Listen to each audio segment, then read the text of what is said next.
Today, I am going to share some of the important features from two chapters of this book, The Life Divine by Sri Aurobindo, The Delight of Existence, the Problem, the Delight of Existence, the Solution. I am going to only touch upon some important features which can be helpful in understanding these chapters of these books, especially when you talk about the delight of existence. And there is a problem in getting this delight in us, what we ordinarily mean as the happiness in our day to day. And if we put our original source, our original scripture, then we find there is a term ananda.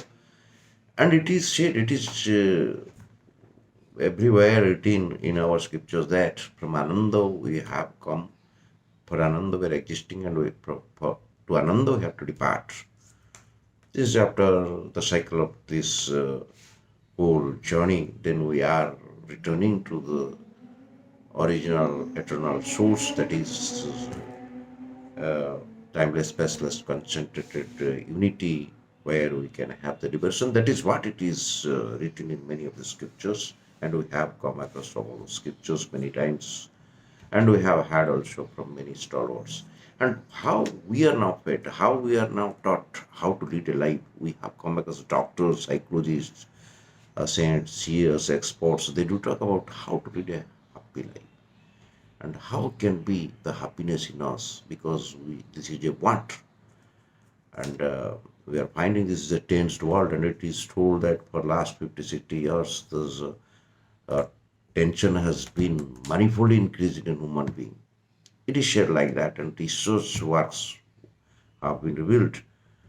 But if you look at this tension and whatever the strugglings and whatever the strivings that we have been coming across from the day of inception, then we are finding that is when in the initial phase when there was having some instinctive power in the creature, and it took so many years for surviving up on the earth, and how this whole evolutionary growth story is about, then we are finding that everywhere there are struggling phases. But here I am confining it, I am briefing it only a very, very uh, particularized fashion, that what are those real problems? What are the problems? If everything is out of the ananda, then what are the problems? Then we have to know how the creation has happened. Very, very briefly, I am telling how the creation and what Sri Aurobindo has told us, how the creation has been to here, and how it has been into this fallen state, and what he has termed as the state of inconscience. And from the unconscious, there's a whole evolutionary stories there. This is the ignorance, knowledge page, and higher we are evolving in this many runged ladder to that higher grades, that we are having this evolutionary story. And it is because of this it is because of this fallen state.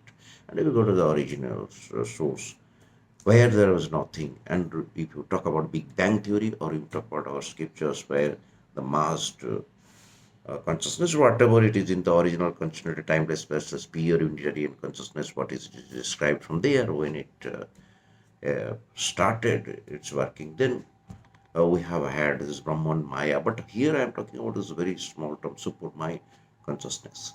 Supermind. When you talk of the supermind, it is regarded as some higher state of this mind. It is ordinarily one what we find supermind, mind's highest state. Yes, it is like that, and from there it has been started what he has described. Supermind is a term coined here to describe how the whole this elaboration has happened. And in this original state, when it first uh, started elaborating this, then what is known to us is supermind perceived a certain truth of its consciousness. This is the higher power, what you know as the Brahma's power of Maya that is described. And here I am using this term supermind consciousness, perceived a certain truth of its own consciousness, and sought its realization in this extension, and how it has been through two divine working, self-formulation and self-arrangement. And there are two axes, two knowledge required. Supermind consciousness use two actions. What are the two actions? One is the comprehending action and another is the apprehending action. How it is described there. Comprehensiveness is the basis of this elaboration. It is infinite in divisible extension. There is no sign of division. But you think if there is no division, there is no chance of creation. That's why another action simultaneously is used there. That is what? That is apprehending action. The apprehending action uses mind concept. What is its instrument? Instrument is mind. Mind is the first instrument of this apprehending action. And I'm not talking about this mind that we are carrying today because it is struggling and striving, but that is the highest state of this mind when it is used. And we are now climbing up to get to that heightened state of this mind. First, we have to get this heightened state of this mind, then it can go beyond to embrace all these higher things that we have conceptualized in the studies. But if you talk about this highest supermind consciousness, when it is uses mind for just creating purpose, for creating this world of existence, then past what it had to do, or it has to do, or it was doing, or it is doing, whichever way you take it, past it started creating small fragmental particles. That is what now it is revealed. Now we are also coming to that point in the science revealed today. These Higgs particles, the smallest particles, which have made this world possible. And in the smallest particle, we have got this kind of this energy, and which is transported to this matter. And what creation is now, it is out of this mass. E is equal to mc squared that we have got from this Einstein's mind. And we have now uh, got everything very clear after this particle physics, revelation of this particle physics, after this experimentation, large hadron collider bombardment there, then we have got this particle physics. This experimentation has revealed really marvelous things to us, and how we are getting this energy and mass. And certain force there are, these are force fields only, and certain other force fields when interact with certain particular force fields, they gain this uh, energy, and the mass is gained, and how this mass is here in this way the creation has happened. That is what it is described. We have got to know. But see, these particles are these minor possible things, and because of this minds working here, what in our scripture it is written, supermind used the apprehending consciousness, and apprehending consciousness uses mind, and mind has first used this principle of division, and it's a minus particle that has been created. But in this creation, we have got to know the three different working of this supermind consciousness, triple status of supermind consciousness. I will discuss somewhere else, but there is, for some reason, for certain regions, it has been into this lapse in this triple status of this supermind consciousness. Why it has been lapsed, we will discuss. And it was intended in a beautiful way for creating this world of peace, but it has been into this fallen state. What you know, the state of inconscience. And it is because of this evolution, the whole problems are there. We will get this solution in the end. Now I'm coming to the problems. What are those problems? The very chapters that we have picked up here. The delight of existence is a problem. Then what are the problems? If Ananda is meant for everything, then why the problem is? Then what about this problem? The first thing it comes because we are not getting the satisfactions. Discords are the problems. Discordant externalities. It is the individual being which is interacting with numberless forces around. One force is interacting and balancing with numberless forces around. And that is why there are many discords. Discords are those problems. And we are not getting the satisfaction. As the problems are there because we are not getting the satisfaction. Satisfaction comes after the realization of certain things which are withheld from us. That is the first thing we must consider. Satisfaction comes after realizing something which is withheld. We seek something we are not getting. Then the first question comes, why we seek more and more? Why there is a tendency to just gain more and more? Why this self-aggrandizement is there? Yes, this is in this past chapter, human aspiration. That is an impulse which has been working there in this existence. Especially it is more visible in the human creature, and for which we have come to this pass. From this original or this incipient state to this state, it has been to here. It is because of this tendency, because of this propensity. It is always pushing that kind of original impulse. What is aspiration? One human aspiration, God, light, immortality, and freedom. The five, the terms have to be obtained in the end, in the supramental to the consciousness, what is described. And to gain those, we are having this kind of the working of self-aggrandizement in each of this individual or individualized being. We are finding that it is always carrying this kind of the propensity, this kind of a tendency to acquire, increase more and more, expand. And that is the tendency you cannot avoid. If you remember these two things, and what happens then, always there is a tendency in this human creature for this self development and self expression, expressing oneself in this world. That is what it is revealing there in our scriptures, and everywhere there is a tendency to go forth. These two things we must remember. Because and why the problems are happening? Because we are not satisfied at one state when it is equating or it is balancing. There is equilibrium maintained in one state.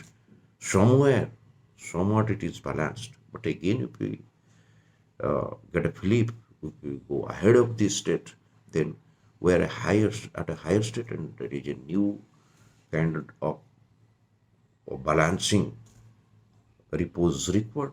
That is what in the third class we are finding this class, this kind of the syllabus in the fifth class, and all of a sudden we get elevated to a higher state, then it is totally imbalanced. That is what it is, a gradual process. It is a progressive manifestation of this evolution. That is what it is always described. Progressively it is going step by step. Many round ladder we have been to here, and we are climbing up. That is what it is written.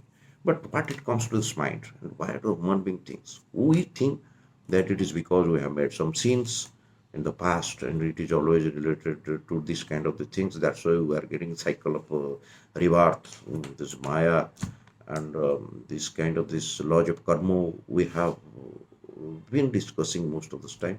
Then we are getting this punishment. It is punishment is inflicted upon us. It is because we have done some mistakes in this past, and sometimes it is also told that in the antenatal bodies, in the previous lives also we have got some things, but there is no problem.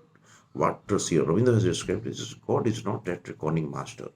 He is giving you punishment, but without any clue. This is not a possible thing, because you are getting the punishments, but you don't know why I am punished for. What are the mistakes? This is not the way the God must treat. And there is no extra personal cosmic God who is Buddha as it is called it. That he has been punishing in this way, but there is nothing like that. This mental energies, whatever it is described as Buddhas, we have also read. That's why we are relating to this world. But if you impartially think, the sum of the pleasure is actually much more than the sum of the difficulties. In the normalcy, we are not finding that that is also a state of happiness. When it is in an ecstatic state, then we are perceiving that yes, we are getting this happiness. That's why there are triple vibrations. What is described there in this book? There's pain, pleasure, and indifference, and how we can minimize this pain and increase a sense of pleasure in us. It is also possible in our human creature, and that has been practiced through this integral yoga. There are many yogas described, and what we intend to do to just acquire to that kind of position.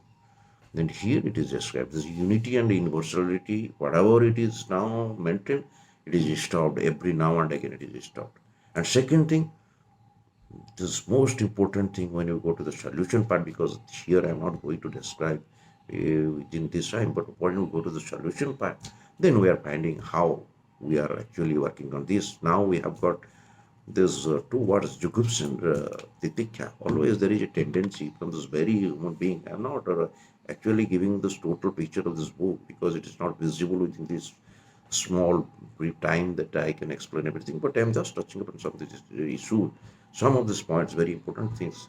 Why I talk about the Jugups and Titikya. There is a tendency in the human being from this very initiate phase of this creature from this beginning that we resist anything comes to us.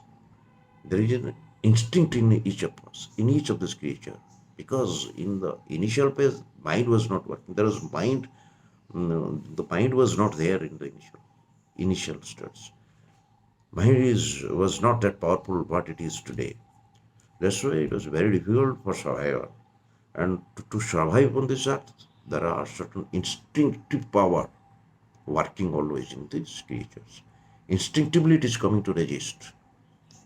Jigupsa. Anything it comes, we resist fast. This body resists because it does not allow things to happen in these things. Body, life, and mind.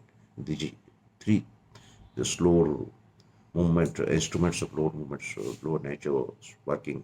What we have got to know that these are resisting. Anything comes to us, we fast resist. That is what the tendency, very tendency, and that is a problem. But we have to replace this with aesthetic capital. We have to allow. That is what Tal Benchor we have had on YouTube, and how this father of psychology, positive psychology, Martin Seligman has described, and it has been uh, taught to us through various YouTube channels by experts, that how we are now understanding that we must allow these things to happen in us, and then we can equip with this kind of this power, that we can have the power. And there are other ways also how to receive this. There is a kind of the aesthetic power in us that has to also develop in us. The sadness can be also described, or can be expressed in a different way, with uh, the more positive ways. And that is what the titikya means. Anything comes, we have to allow and to just go. And how sacrifice, what you know, self-giving, what is this ethical state. And that is what this major problem I have underlined. There are two problems. One more problem I am also underlining there. It is because of this ethical problem. Everything we are actually uh, applying with this ethical nature powers. It is told that this is an ethical and moral state we have now attained. In this evolutionary story, mind has attained its ethical and moral. And this whole nature, this materialist nature is not ethical. That is the problem also. That's why we are finding. And these ethics always are there. This moral man is always coming to confront with many problems. And this sensational problems of this pain, pleasure, and indifference, what I have got to know, and this ethical problem of will, these are always coming to our mind. There are always problematic things for us, and this is a set we have to now face as a challenge. And how to understand this? Understanding is only half the problem. We, only to reduce this problem. It can reduce this problem to maximum. First, to understand what are those problems. Problems is this ethical conscience. We are coming up this ethical mind. We are thinking, no, we should not treat this. This should not be happening like that. But this is matter of nature. This is happening this way. First, we have to conceptually understand. Then we can actually clear these problems to a great extent. Then we have to equip you ourselves with this kind of inputs. But I cannot just give this whole picture of this book. We can be changed into that kind of a thing. But one more most important thing in the solution part, this part of the solution when we are finding, that in the surface being, when you interact with this all the forces of the nature, then we are not using our potentiality. Our real potential is inside us, which is the inmost part of ours, and that has never been in use in its fullness, because there are hurdles, there are opaque layers, there are hindrances. We are not bringing those things, because in this evolutionary process where we have now got to uh, got to reach, where we have reached, is not sufficiently helping out these things to come forward and to help out us in our workings. The stored items where we are having our potentialities, these are not coming to help out there in our day to day, in our external activities, because in our perception, whatever we perceive with these uh, faculties, the sensory organs, whatever we are gifted, We're not getting this highest efficiency with that. We to have that kind of state of equilibrium. We are actually struggling and striving, and that is why the problems occur. But when we bring this, and slowly, gradually, we are finding this, we go to our inmost part, we meditate upon, then we get there is a powerful source of ours. And this is in the whole life, a minuscule part is there working. It comes to the frontal appearance where the expressive egoistic actions are there. The expressive personality is working to balance the external forces, the external discordance. Then we can find a right kind of an approach towards that kind of a goal. And what is described here, by purifying, perfecting, liberating, and spiritualizing the substance in us, slowly, gradually, we are acquiring this, and we can be acquiring this. And this is what it is all about. Friends, today I am remaining here, but I will again extend this talk because it's very interesting to know if you know all the chapters, because every chapter is linked with every other chapter.